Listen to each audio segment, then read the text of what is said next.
और इसी के साथ इस वक्त की बड़ी खबर सामने आ रही है। यूक्रेन की सेना का बड़ा दावा है, रूस को बड़ा नुकसान पहुंचाने का दावा यूक्रेन की सेना की ओर से, जहां पर उसने कहा है कि रूस के 6 विमान तबाह कर दिए हैं। ये दावा है यूक्रेन की सेना का। 22 मार्च को 6 रूसी विमान तबाह किए हैं। ये बड़ा दावा यूक्रेन की सेना का। साथ साथ 1 हेलीकॉप्टर, 5 ड्रोन विमान भी तबाह कर दिए गए हैं। 5 विंग मिसाइल भी तबाह करने का दावा यूक्रेन की ओर से किया जा रहा है। तो बड़ी खबर इस वक्त आप देख रहे हैं। लगातार 1 महीने लगभग हो ही चुके हैं इस जंग को, और दुनिया भी अब चिंता में है, क्योंकि लगातार केमिकल वॉरफेयर और न्यूक्लियर वॉरफेयर छिड़ने का डर सता रहा है दुनिया को। ऐसे में कई सारी पाबंदियां भी रूस झेल रहा है, लेकिन फिर भी वो पीछे नहीं हट रहा है। और देखिए किस तरीके से जंग वहां पर यूक्रेन के मैदानों में लगातार लड़ी जा रही है। और अब तो आमने सामने की लड़ाई हो रही है। यूक्रेन के सैनिक और रूसी सैनिक अब आमने सामने की लड़ाई किस तरीके से लड़ रहे हैं, तस्वीरें आप देख रहे हैं। तो वहीं यूक्रेन युद्ध के बीच अमेरिकी राष्ट्रपति जो बाइडेन ने रूस की तरफ से साइबर हमले की आशंका जताई। इसके लिए उन्होंने अपने देश की कंपनियों को भी सतर्क रहने का अलर्ट जारी कर दिया। और इसी मुद्दे पर बाइडेन ने अमेरिकी कंपनियों के सीईओ के साथ एक बैठक की। इसी बैठक में उन्होंने ये अलर्ट जारी किया। अमेरिका को डर है कि रूस आर्थिक प्रतिबंधों का बदला लेने के लिए हर तरह के हथकंडे अपना सकता है। अपनी खुफिया एजेंसियों की रिपोर्ट के आधार पर बाइडेन ने ये आशंका जताई। यही नहीं, इस बैठक में उन्होंने एक नहीं कई बार कंपनियों को रूसी साइबर हमले से बचने की सलाह दी। साथ ही अमेरिका ने रूस को धमकी भी दी कि अगर साइबर हमले हुए तो उसे बड़ी कीमत चुकानी पड़ेगी। हालांकि रूस ने साफ किया कि अमेरिका में साइबर हमले की उसकी कोई योजना नहीं है। और बड़ी खबर रूस की मीडिया के मुताबिक रूस समर्थित अलगाववादी भी यूक्रेन के खिलाफ युद्ध लड़ रहे हैं। डोनेत्स्क क्षेत्र में युद्ध जारी है। वहीं मारिउपोल के हवाई अड्डे को नुकसान पहुंचाने का दावा किया जा रहा है। रूसी मीडिया ने हवाई अड्डे की भी तस्वीर जारी की है और दावा किया गया है कि यूक्रेन की सेना यहां पर बैरक बनाई हुई थी। मारिउपोल जो कि डोनेत्स्क में ही स्थित है, और ऐसे में डोनेत्स्क जो शहर है वो अलगाववादियों का शहर माना जाता है और रूस समर्थित कई सारे लोग वहां पर रहते हैं।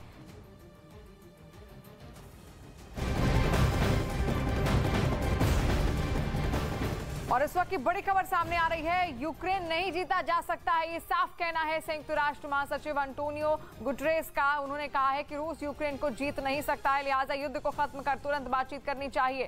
संयुक्त राष्ट्र के मुताबिक इस युद्ध में 953 नागरिकों की अब तक मौत हो चुकी है, जबकि यूक्रेन की 1/4 आबादी अपने घरों से निकल चुकी है, जबकि 10,000 से ज्यादा रूसी सैनिक भी मारे गए हैं। यानी दोनों ही तरफ से भारी नुकसान लगातार होता आ रहा है।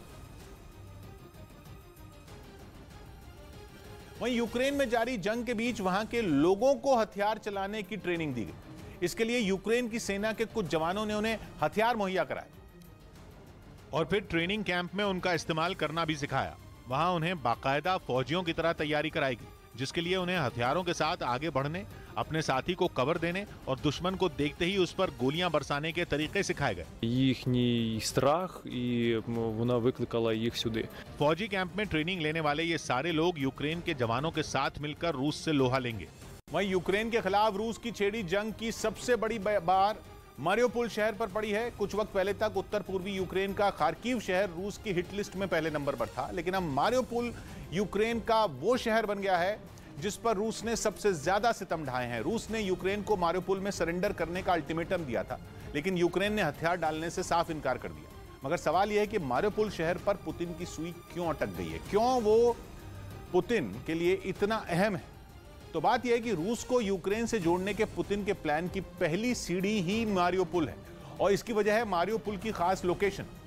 मारिउपोल दक्षिण पूर्वी यूक्रेन का शहर है। यूक्रेन के नक्शे पर मारिउपोल जमीन का जरा सा टुकड़ा दिखता है, लेकिन जमीन का यह जरा सा टुकड़ा ही रूस के रास्ते का बहुत बड़ा रोड़ा बन गया है। मारिउपोल के बाईं तरफ दक्षिण में है क्राइमिया और दाईं तरफ है डोनेत्स्क और लुहांस्क जैसे पूर्वी यूक्रेन के इलाके, जिन्हें रूस आजाद देशों की मान्यता दे चुका है। ये दोनों इलाके खुद रूस की सीमा से लगते हैं। मारिउपोल भी डोनेत्स्क में ही आता है। वहीं यूक्रेन के क्राइमिया पर 2014 से रूस का कब्जा है, और डोनेत्स्क और लुहांस्क में जिन अलगाववादियों ने बीते 8 साल से यूक्रेन की सरकार से जंग छेड़ी हुई है, उन्हें भी रूस का समर्थन हासिल है। मतलब मारिउपोल एक तरफ यूक्रेन में रूस के कब्जे और दूसरी तरफ उसके प्रभाव वाले दो अहम हिस्सों के बीच ही फंसा हुआ। 24 फरवरी को जब रूस ने यूक्रेन पर हमला किया था, तो दक्षिण दिशा में उसकी सेना का एक धड़ा क्राइमिया से ही यूक्रेन में दाखिल हुआ था। वहां से रूस की सेना यूक्रेन के उत्तर पूर्व की तरफ आगे बढ़ी, कुछ दिन बाद मारिउपोल तक पहुंची और अब वहीं अटकी हुई। अब अगर रूस ने मारिउपोल हथिया लिया तो वो यूक्रेन की आधी जंग जीत जाएगा, क्योंकि इससे पुतिन की सेना के लिए क्राइमिया से लेकर सीधे रूस तक जमीन का रास्ता खुल जाएगा। क्राइमिया से रूस तक पुतिन का लैंड कॉरिडोर बन जाएगा। अभी क्या है कि बीच में समंदर पड़ता है, जमीन पर रूस की पकड़ नहीं है, इसलिए रूस ने मारियोपोल पर गोले, रॉकेट और मिसाइलें बरसाकर उसे घुटनों पर ला दिया। शहर का 90% से ज्यादा हिस्सा तबाह हो चुका है। वहां बिजली नहीं है, पीने के पानी की किल्लत हो गई है, लोगों के पास खाना नहीं है, दवाएं नहीं है। लेकिन यूक्रेन घुटने टेकने को तैयार नहीं, और रूस तो हार मानने वाला है ही नहीं। अगर मारियोपोल पर रूस की सेना का कब्जा हो गया तो उसकी ताकत और बढ़ जाएगी। इससे वहां जंग में जूझ रहे रूस के करीब 6000 सैनिक फ्री हो जाएंगे और यूक्रेन के लिए जंग का दूसरा मोर्चा तैयार करेंगे। मारियोपोल से निकलकर रूस की सेना यूक्रेन में किस तरफ जाएगी, इसके बारे में भी कई अंदाजे लगाए जा रहे हैं। हो सकता है कि मारियोपोल पर अपना झंडा फहराने के बाद रूस की सेना उत्तर पूर्व में डोनेस्क और लुहांस्क की तरफ बढ़े, या फिर पश्चिम में ओदेसा शहर की तरफ कूच करे, जो कि काला सागर में यूक्रेन का बचा आखिरी बड़ा अड्डा है। या यह भी मुमकिन है कि रूस की फौज उत्तर पश्चिम में नीप्रो शहर का रुख करे। रूस के मारियोपोल पर नजरें गड़ाने की एक दूसरी बड़ी वजह यूक्रेन की अर्थव्यवस्था की कमर तोड़ना भी